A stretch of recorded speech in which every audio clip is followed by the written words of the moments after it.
terlibat jeru perkara pengeroyokan di arena organ tunggal terhadap korban yang masih keponakannya, kakak beradik HJ Samo Ade, warga desa Sejaro Indralayo Ogan Ilir diamankan oleh petugas Polsek Indralayo.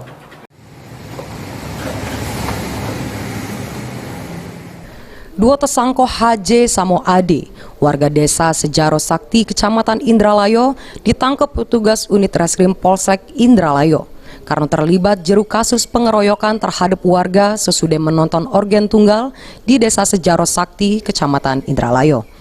Kapolsek Indralayo AKP Herman Romli ngatoke aman korban yang dikeroyok oleh dua beradik ini ialah Denny Safrian yang rupo ke keponakan mereka dewek, ini masih dirawat di rumah sakit. Dari penangkapan tersebut, petugas ngaman ke barang bukti motor sama senjata tajam yang digunakan kedua tersangka untuk nujah korban.